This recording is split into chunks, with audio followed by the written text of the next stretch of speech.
Je suis toujours là, au même endroit. Mes racines s'enfoncent profondément dans cette terre que peu d'humains prennent encore le temps de toucher. 3 siècles, c'est long pour vous. Pour moi, c'est une succession de saisons, de visages, de pas qui passent et disparaissent. J'ai vu des enfants devenir adultes. J'ai vu des adultes devenir durs. Et j'ai vu des vieillards redevenir fragiles comme des feuilles d'automne. Mais il y a un jour, un seul, que je n'ai jamais oublié. Pas parce qu'il était spectaculaire, pas parce qu'il était brillant, mais parce qu'il m'a appris quelque chose que même après 100 ans, les humains confondent encore. Ce jour-là, j'ai compris ce qu'était vraiment le courage. À l'époque, mes branches étaient plus jeunes. Mon tronc portait moins de cicatrices. La route de terre qui passe non loin d'ici n'était encore qu'un simple chemin battu par les sabots et les bottes. C'était une fin d'été, un de ces étés lourds où l'air semble suspendu, comme s'il hésitait à bouger. Je me souviens du silence. Pas un silence vide, un silence tendu. Un jeune homme est arrivé par le chemin. Il marchait lentement, comme s'il comptait chacun de ses pas. Je l'avais déjà vu auparavant. Il passait souvent, mais toujours pressé, toujours droit, toujours sûr de lui. Ce jour-là, il n'était plus le même.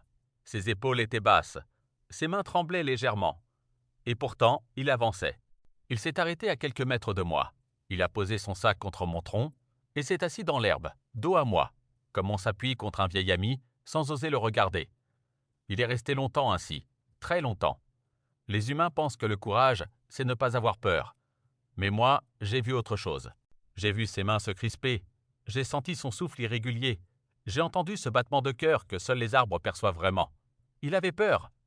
Un peu plus tard, une autre silhouette est apparue sur le chemin. Une femme. Elle marchait vite, presque trop vite, comme si elle voulait rattraper quelque chose ou quelqu'un. Quand elle l'a vue, elle s'est arrêtée net.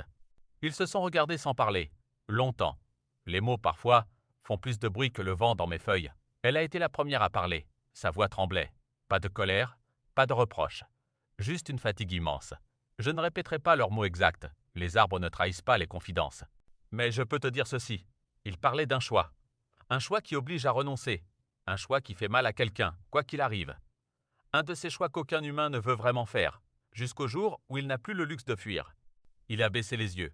Elle a serré les poings. Et j'ai vu quelque chose que je reconnais toujours, même après des siècles. Le moment précis où un être humain voudrait disparaître, partir, s'effacer, ne plus avoir à être responsable. Mais il est resté. Il n'a pas cherché d'excuses. Il n'a pas élevé la voix. Il n'a pas joué au héros. Il a simplement dit la vérité. Une vérité imparfaite. Une vérité inconfortable.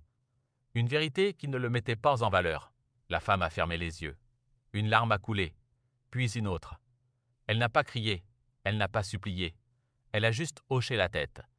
Ils sont restés là encore un moment. Le vent a repris doucement. Mes feuilles ont frissonné. Puis elle est repartie par le chemin, sans se retourner. Le jeune homme, lui, est resté assis longtemps après. Très longtemps. Quand il s'est finalement levé, ses épaules étaient toujours lourdes, mais son pas était plus stable. Ce jour-là, j'ai compris. Le courage n'est pas ce que vous croyez. Ce n'est pas être fort. Ce n'est pas gagner. Ce n'est pas avoir raison. Le courage, c'est rester quand tout en toi veut fuir. C'est dire la vérité quand elle te coûte. C'est accepter d'être vu tel que tu es, sans armure. Depuis ce jour, j'ai vu des soldats partir à la guerre en tremblant. J'ai vu des mères rester debout quand leur monde s'effondrait.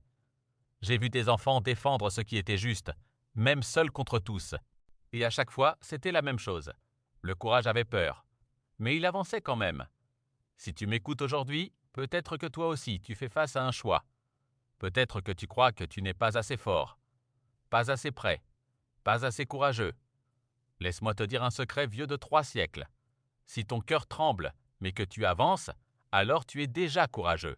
Si tu veux continuer à écouter mes souvenirs, si tu veux entendre ce que le temps m'a appris sur l'amour, la perte, la patience et la vie, alors abonne-toi. Je suis encore là, et j'ai encore beaucoup à raconter.